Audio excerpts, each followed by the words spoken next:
Hey, this is George with the New Hunter's Guide coming back at you. And today we're going to talk about 3 beginner deer hunting strategies. Now, the best way to hunt in every location is going to depend on your experience, preference, local terrain, weather, budget, and what properties you have the opportunity to hunt on. All these factors come together to determine what's the best way to hunt. And I forgot about the wind. Don't forget about that.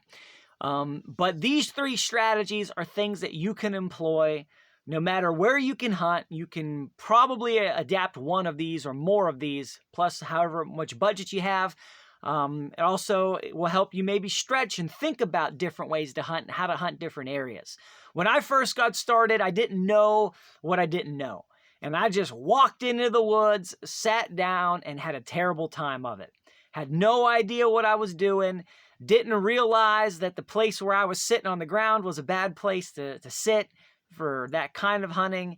And, I had a couple years of bad experiences before I started to figure out, oh, there's better ways to do this. There's more strategic ways to go about this. So we're going to start number 1 with tree hunting. Tree hunting gives you the best chance for success, in my opinion, if you have the right trees in the right area. I remember the first time I ever hunted out of a tree stand. I was only been hunting for a few years. I was afraid of heights. I, super nervous climbing up there. I remember at dawn, a deer came walking by, literally walked right under my tree stand. I mean, within a foot or 2 of the tree, kept on going like nothing happened, like nothing was there, like I didn't exist. That was the closest I had ever been to a deer probably in my life. And I sat there feeling like, wow, this is cheating. This is completely different than what I was doing before. But a lot of things went into that. And of course, I didn't shoot that deer because it wasn't a legal buck. But a lot of things went into that. Number 1, I had a good tree. Tree was thick enough, it was strong enough, got me off the ground at a good altitude, somewhere between 15 and 20 feet. I was overlooking a travel area where deer would move through during the day, during the morning, during the evening.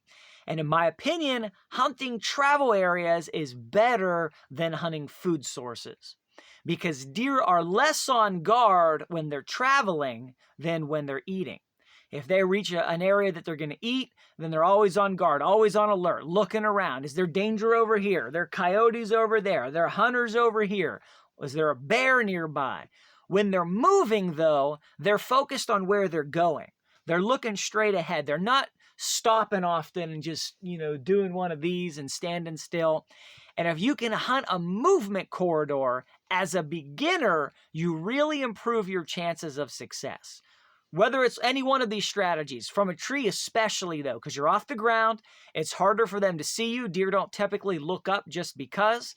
They don't have any predators up in the air, in the sky, in the trees, something like that, in most places anyway. And they are focused on where they're going. So you can get away with a little worse camo, a little worse concealment. You can get away with a little more movement. You can get away with a little more sound. You can get away with a little more fidgeting, all of which things are typical of new hunters and even intermediate hunters. So you get off the ground, you get that benefit, you get that advantage, especially if you're on a movement area, if you're hunting trails as opposed to where the deer eat, because they're going to be a lot more on guard when they come into where they're eating. They're grazing, and they're going to graze a little bit, and they're going to look up. And any sound, any movement, anything that you do, they're going to be very well tuned to it because they're alert while they're feeding. But tree hunting can be exceptional. I really did think I was cheating the first time I got up into a tree. But it costs more money. You got to buy a tree stand. Now, you can get a tree stand. You can get a hang-on stand for, between $50 and $100. Maybe even a little cheaper if you catch a good deal. Then you need to get steps or a ladder or something to climb up that tree. So that's probably going to run you another $50, maybe more. Or you get a ladder stand for somewhere between $100 and $150 for the cheap one. So it's about $100 play, maybe a little more, probably a little more by the time you finish everything up, because you're probably going to want to get some extra ratchet straps. So you don't just have one piece of tight cloth holding you to a tree. I was like, no, I need 3 ratchet straps. One is not enough. So you're going to have to buy a couple extra things. You're going to need to get a cushion to sit on if it's a metal grate in order to be comfortable. But, for 100, 150 bucks, you can hunt from a tree. Number 2, before we get into that though, please go ahead and mash that thumbs up button, click subscribe, leave us a comment below. Tell me what kind of properties that you're planning on hunting this season. Are you hunting public land, private land, and what could you use more strategies about? Really appreciate the thumbs up and subscribing so you can see all the videos that come out from this point forward. So number 2, hunting on the ground in a blind. Hunting on the ground in a blind. I think this is a close second to tree hunting for new hunters, especially if you are, hunting with a firearm and you have that extra range. I really like ground blinds. They're super convenient. You don't need to climb anything. If you're afraid of heights, it can be, a great answer, an option to that. But they've got to be in the right kind of spot. I put ground blinds in places where there aren't good trees to hunt from the tree. I think I have better odds there in a tree, but there's no good trees, so I'm going to put up a blind. You want to have some concealment around that blind. You don't just want it to be, in the middle of a clover patch sticking out. You want it to blend in. It's good if there's cover behind it. It's good if you've got some side cover. It's good if it's, if you're not silhouetted by the sky from where the deer are going to be standing. You want it to blend into the terrain. You want the shape, though, as well as the camo pattern to try to blend into the terrain. But a ground blind can be awesome because you got one window, maybe you open 2 windows, and you can only see, in this field of view right here. This is it. So anything beyond that side or anything beyond this side, you can't see. And why that's helpful is because it can't see you. You are completely hidden from everything you can't shoot. So if there's a deer right over here, he can't see you scratching your nose, checking your phone, fidgeting in your seat. That deer does not know you exist until you're able to see and shoot that deer if they walk out in front of one of your windows. So I'm a big fan of ground blinds for that purpose. A lot of ground blinds these days come with mesh. So they'll have windows and they'll have mesh. So you can have the window open but still have the mesh screen. And a lot of people don't like to hunt through the mesh. It kind of blurs your vision a little bit. You can't see as clearly. I love the mesh. I'll tell you what. You're basically invisible if you sit towards the back of the blind and the mesh is up front. I have done tests where, walk 5 feet away from the blind and just stare into it. If the person in there is wearing black or they're wearing camo, they are invisible through that mesh. I've had deer 3 feet away from the blind, just staring at me. Just go, keep eating. Just have no idea I was sitting right there. Basically holding my breath not to make any sound. But that close. And not just one time or 2 times. Often. And, they get that close. And if the wind is right, you have no idea you exist with the mesh up. Now, with the mesh down, you can see a little more clearly. You can... you've got that benefit of, maybe better field of view. If you're archery hunting, a lot of people don't like to shoot through the mesh. I personally am completely at peace shooting through the mesh. I've had great success shooting deer through the mesh. I've shot several deer through the mesh with expanding broadheads, which a lot of people say, oh no, you really need to be careful. Well, I've done research. I've done personal testing. I've shot the deer. And I've had great success with it. With a firearm, there's nothing to even give it a second thought about. That thin layer of camo mesh is going to do nothing to a .30 caliber bullet. It's a joke to even think it might. But it gives you such a level of concealment, which can be so important for new hunters who aren't great at staying still. You're moving. Plus, that just gives you a little bit more freedom to be comfortable inside of the blind. So I like that piece of it. Now, the downsides of a blind is that you are right there where the deer are walking. In trees, there's always noises. There are birds, there's acorns falling, there's leaves. So you can get away with a little bit of sound when you're in a tree and the deer's 30 yards away below you. But when you're in a hunting blind and the deer's 4 feet away from you, you have no margin for sound. You have to be completely quiet. So when I'm hunting in a blind, I usually hunt with my rifle or my weapon ready and at the go. It's in my shoulder, rested on my knee, hands around it, fingers not on the trigger, but hands around it. And all I need to do is lift and I'm ready.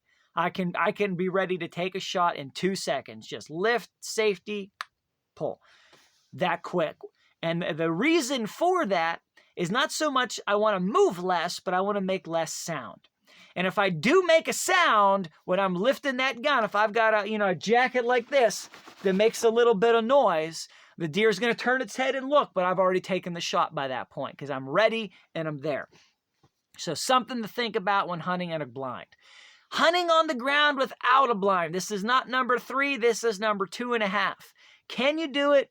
Can it be done? Yes and yes. But what you really need is great cover.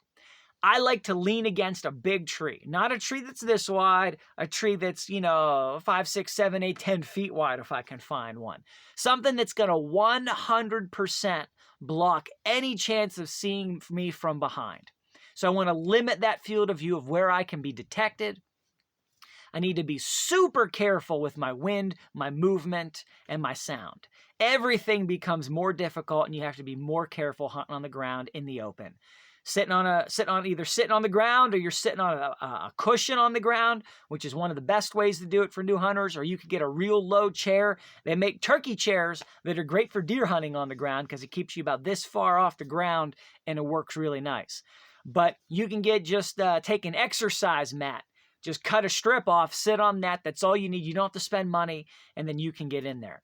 Now a hunting blind is going to cost you, the cheapest of the cheapest is maybe $50. And then you're going to go up to maybe $150 for a good one. I don't mean a great one. I mean one that's, it's decent. It's good. It's going to last you a couple seasons. It's got some extra space in it. And then they go up. Sky is the limit. I mean, they just, goes up from there. So you're looking at a, $50 play to $150 play to get in at that level. And then you need something to sit on. They make hunting blind chairs, which I do recommend, but they do add an extra cost. You could take a camping chair, but you're sitting in a weird position. Your legs are usually up higher. You're not free and clear. It's harder to move around and take a shot and angle yourself.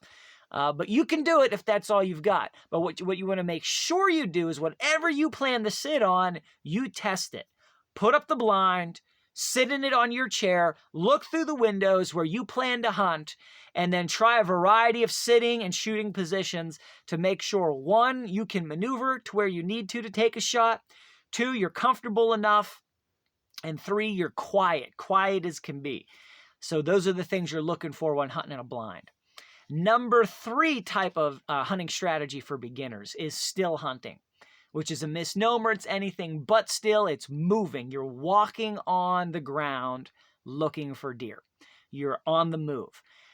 You're moving slowly, sort of trying to resemble something that's still, but it's a misnomer. You're on the move. The best ways to still hunt that I've found is this. Number 1, wind. Got to have wind. Wind's the most important thing. You want to walk into the wind. The wind should be blowing at your face. Multiple reasons for that. Number 1, scent. The wind's going to blow your scent where you've been, not where you're going. So you have a chance on walking up on deer that don't smell you. Huge, massively important. Can't say enough about it. Number 2 reason wind is really important. It makes noise. A nice windy day with a strong directional wind, 20 mile an hour, 25 miles an hour, can be a great day to still hunt because it's blowing your scent away from where you're walking and there's noise everywhere. There's noise in the woods, there's noise on the ground, there's noise in the trees, and that noise from the wind will cover your noise. So deer will be less likely to hear you walking up on them. Other strategic tips there. You want to walk slow, you want to be quiet. Quiet. Even if it's wind, you want to be as stealthy as you possibly can because the wind is going to cover, accidental movements and sound when you're being stealthy. Well, if you're not even trying, almost no amount of wind can cover that. If there is enough wind to cover that, there'll be too much wind for the deer. So you need to be careful, you need to be stealthy, and you want that wind. Another thing that wind does for you is movement. Now you got trees and branches and grass moving, and that covers your movement. That could give you the extra second or two you need to spot a deer before it spots you and take a shot. So you want to move slow. Anytime you go around a bend, you go over a hill, something opens into a field, you want to go extra slow, and you want to regularly stop and just survey very slowly. Give it some time, look around, see if something's there. So many times I have spooked deer walking around. It's constant, it's regular, it's part of still hunting, but so many times that deer was shootable and I didn't see it because I was moving too quick, or like very many hunters do, I was being super stealthy for the first hour, but by the second hour I was getting lax and tired, and I was not as stealthy, and I was making careless decisions and spooked deer and lost opportunities. So you gotta be stealthy, you gotta be careful, but that can be a great way to hunt. If you've got the right wind and you're able to cover some ground, if you only have 3 acres to hunt on, you can basically see that from any spot that you set up. Still hunting's not really a big option for you. But if you've got some distance you can walk, then it becomes, even if it's only 10 or 20 acres, you could still do that if you have the right conditions. So what I like to do is change it up as the season goes on. Maybe if you're low on budget, still hunting is great. Costs nothing. All you need is a quiet pair of shoes. But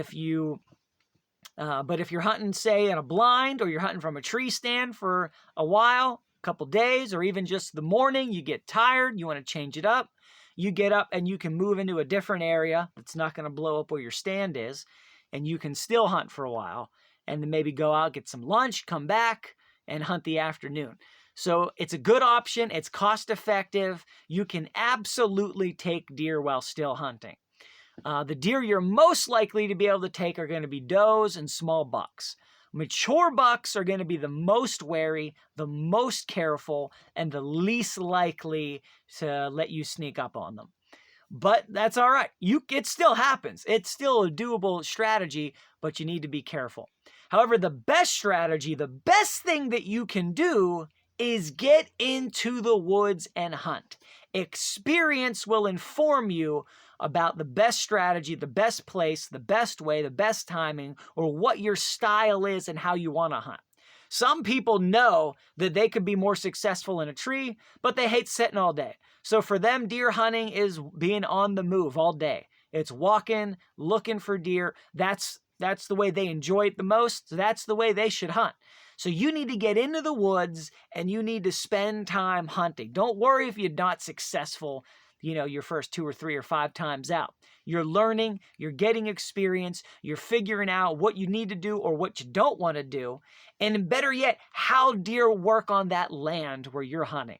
If it's public land, private land, shared land, or land that is abandoned, land that is overrun, you're learning how animals work, and then you're even maybe learning how other hunters hunt the land and how you can change your strategy to use that to your advantage. So I really appreciate you guys. Please make sure you get a thumbs up, subscribe, leave me a comment below. What'd you think of this video? What other kind of videos would you like to see in the future? But till next time, God bless you, and go get them in the woods.